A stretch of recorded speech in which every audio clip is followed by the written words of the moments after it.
The Penguin series has done it again. Once more, they bring us an episode that's even better than the last. Hey everyone! We've reached the 4th episode of The Penguin, and it's amazing too.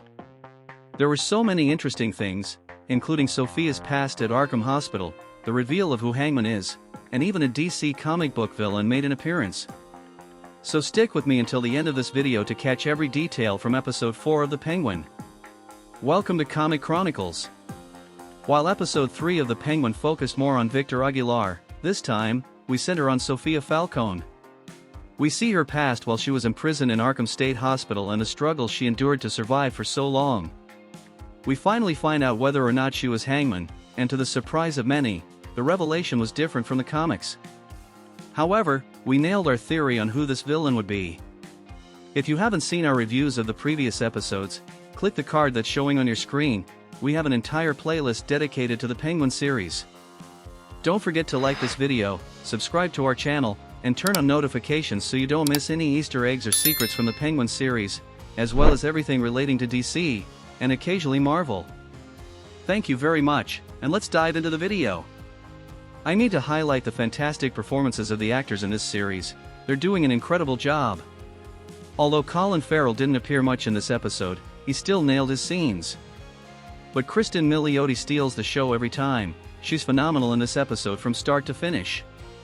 The episode picks up right where the last one left off but offers a different perspective. While the previous episode showed Victor and Oz's point of view, this one starts with the moment Maroni's wife arrives with her goons, surprising Penguin and Sofia, but we see it all through Sofia'S eyes. It's interesting to catch Sofia'S expression as she realizes Oz has betrayed her again, and this event triggers memories from her time at Arkham because of Penguin and her father. In fact, when Oz jumps in the car to escape and leaves Sofia behind, there's a quick glance exchange between the two that was very impactful. There's no way out for Penguin now. He'll have to hide and figure out how to deal with the Maronis because even if he gets rid of the Falcones, the Maronis are still a problem he needs to solve to get what he wants. Sofia runs and tries to call her psychiatrist but faints shortly after. From this moment, we finally begin to uncover more about her past, and it's shocking to see the difference in Sofia'S demeanor and appearance before and after Arkham. The way she speaks, the clothes she used to wear, her hair, everything has changed. That place certainly doesn't help anyone rehabilitate. All the moments focused on Sofia'S past in the episode are superb, especially the part where she gives a brief speech at an institution that assists women with depression. This is where we begin to resolve the mystery of Hangman's identity. A reporter named Summer Gleason approaches her and starts asking questions about a series of murders of women occurring in Gotham over time, where the victims died in the same way as Sofia'S mother. They supposedly took their own lives, but what they all had in common was their connection to Carmine Falcone. For those who don't remember, Summer Gleason is a character from Batman, the animated series. She's a reporter created for the animation and acts as a sort of Vicky Vale in that universe. Initially, Sofia ignores the reporter and leaves with Oz, who was her driver at the time. Notice that Oz was one of the few people Sofia trusted, and she treated him well. He always conveyed that trust to her, even though we see him in humiliating situations, and you can really feel his discomfort during those moments. Back to Sofia, the episode then shows us a flashback to her childhood when she found her mother's lifeless body. It's evident that the room is in disarray, suggesting a struggle occurred. When her father Carmine arrives, he only seems concerned about her and doesn't react at all upon seeing his wife dead. If you pay attention to Falcone, you can see that his hand is bleeding, with scratch marks. This is where we get the revelation: Hangman was actually Carmine Falcone, not Sofia. This childhood flashback was triggered by what the reporter mentioned, leading to Sofia meeting Summer Gleason again. However, Oz witnesses everything and betrays Sofia to Carmine, claiming he did it to protect her since she was forbidden from speaking to reporters. Sofia gets angry with Oz and shows her disdain for him, telling him he's just a driver and shouldn't meddle where he doesn't belong. Afterward, at the Falcone mansion, a party was being thrown for Carmine. During the party, Oz approaches Sofia to tell her that her father wants to see her, which immediately raises her suspicions. First, because he's not supposed to be inside the party, and second, because he's wearing a new suit and responding directly to Carmine, suggesting that he has moved up in the family hierarchy, even though he had to betray Sofia. Falcone discovered through Penguin that Sofia had met reporter Summer Gleason. He not only knew about the investigation against him but also took the reporter's life and framed his own daughter to have her locked up in Arkham Hospital, ensuring his own hands stayed clean.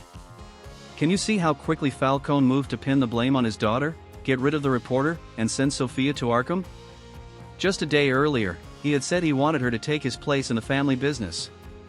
Everyone in the family saw her as her father's successor, yet they all betrayed her, except for Alberto. Initially, Sofia was supposed to stay at Arkham for 6 months without any visitors. From here on, we see more of Arkham Asylum, here referred to as Arkham Hospital, presented in greater detail, with the camera capturing Sofia's despair of being there, hearing the screams of patients and fearing she would have to endure that place. The way the camera frames the shots conveys the desperation she felt, making even her cell look smaller than it is. Arkham is indeed a harrowing place, anyone who enters goes mad. We also glimpse another DC comic character, Magpie, who first appeared in Superman comics but has also faced Batman. It is worth noting that all this flashback in Arkham takes place 10 years before the current timeline of the Penguin, which is set days after the first Batman movie. Robert Pattinson's Batman is still young, having only been in action for 2 years at this point, so everything we see in this episode happened long before Batman existed. Therefore, Magpie never encountered our beloved Dark Knight. During her time in Arkham, Sofia faced severe trials. She was attacked by a patient who provoked her, and she didn't retaliate. She even came face to face with this patient again, who was given a fork as a weapon, but still, Sofia refused to fight back, and the patient ended up injuring herself with it. There was simply no escape in Arkham. Her father had people bought off everywhere, even there. Additionally, she underwent numerous shock therapy sessions, and each time she woke up, she would peel back a part of the wall in her cell to find wallpaper until the entire room was covered in it, showing she was tortured again and again. This wallpaper was the same as that in her mother's room, where she lost her life to hanging. And here's where we also find out why she keeps hurting her own neck. It's actually a nightmare she has involving her mother.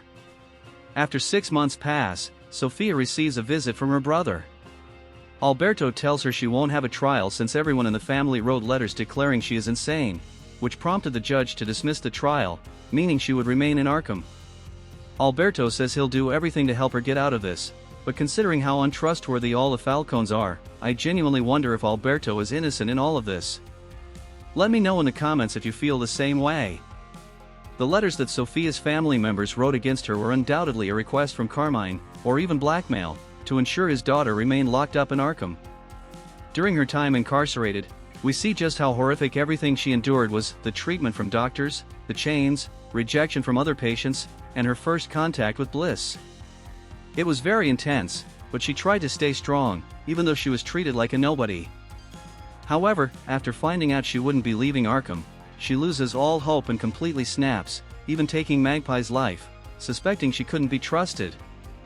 This becomes a turning point for her, where she decides to become a threat in order to survive inside, effectively transforming into a dangerous and violent woman.